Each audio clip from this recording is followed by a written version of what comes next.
Kabupaten Bojonegoro adalah sebuah kabupaten di Provinsi Jawa Timur, Indonesia. Ibu kotanya adalah Bojonegoro. Kabupaten ini berbatasan dengan Kabupaten Tuban di utara, Kabupaten Lamongan di timur, Kabupaten Nganjuk, Kabupaten Madiun, dan Kabupaten Ngawi di selatan, serta Kabupaten Blora, Jawa Tengah di barat.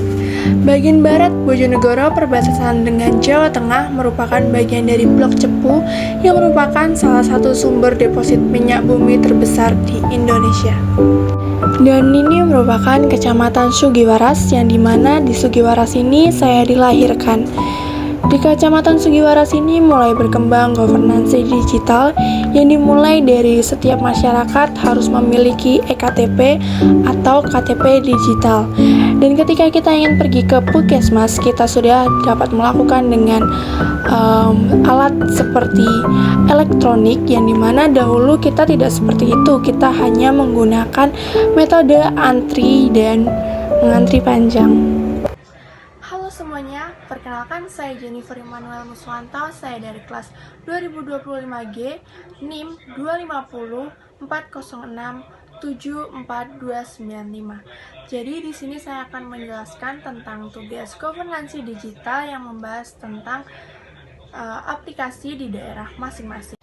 Jadi saya menggunakan aplikasi Satu Sehat yang dimana di bagian berandanya kita bisa melihat rangkuman kesehatan yang telah disediakan. Lalu kita juga bisa menggunakan buat jadwal minum obat dan juga kita bisa melihat berita-berita tentang dunia kesehatan. Lalu di dalamnya juga terdapat fitur-fitur yang sangat banyak dan ini saya juga sudah pernah memakainya pada saat daftar ulang.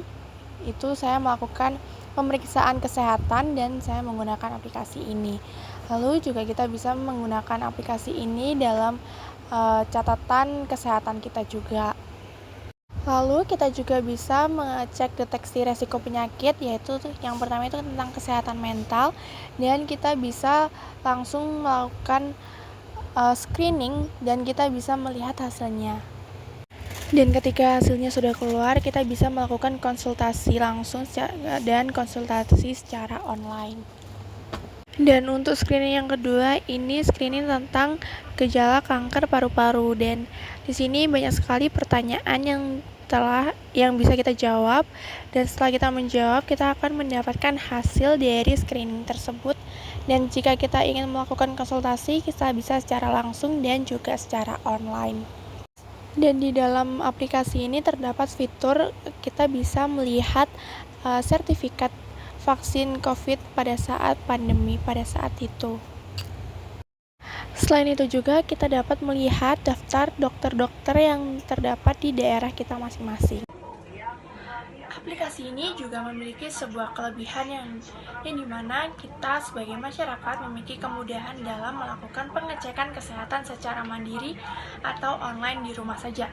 Dan aplikasi ini sangat efisien dimiliki oleh semua masyarakat karena di dalamnya memiliki banyak sekali fitur-fitur dan juga memudahkan kita untuk mengantri tanpa harus mengantri secara panjang, karena pada era sekarang banyak sekali apapun itu dilakukan dengan secara online, dan juga aplikasi ini dapat memudahkan pemerintah dalam melaksanakan governansi digital. Lalu aplikasi ini juga dapat diakses di mana saja. Lalu untuk saran dan pengembangannya, menurut saya aplikasi ini sudah sangat bagus karena memiliki banyak sekali fitur-fitur yang dibutuhkan oleh masyarakat. Namun untuk bagian pengecekan resiko penyakit tidak hanya untuk kesehatan mental dan kanker paru-paru saja, namun bisa ditambahkan untuk pengecekan kesehatan lainnya dan penyakit-penyakit lainnya.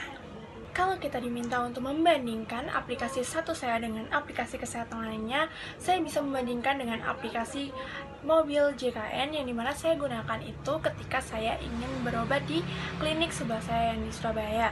Yang dimana dulu ketika saya ingin berobat, saya tidak perlu untuk mendaftar secara online. Namun sekarang apapun itu harus dilakukan secara online, mulai dari pendaftaran ataupun pengecekan lainnya. Jika dibandingkan dengan Satu Sehat, mobil JKN ini memiliki kesamaan, namun tidak sepenuhnya sama, karena jika membicarakan tentang kelengkapan fitur, pastinya Satu Sehat lebih lengkap daripada mobil JKN ini. Namun ketika kita sedang melakukan rujukan ataupun yang lainnya, hasil kesehatan kita akan ada di aplikasi mobil JKN dan juga Satu Sehat. Lalu aplikasi ini dapat memudahkan pemerintah dalam melaksanakan aplikasi layanan masyarakat dan juga dapat memudahkan layanan pemerintah dalam meningkatkan sistem administrasi negara. Jadi setiap daerah memiliki keunikan dan juga kelebihannya tersendiri dalam aplikasi kesehatannya.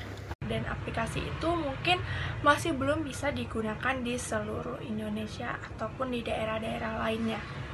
Sekian dari video saya, terima kasih.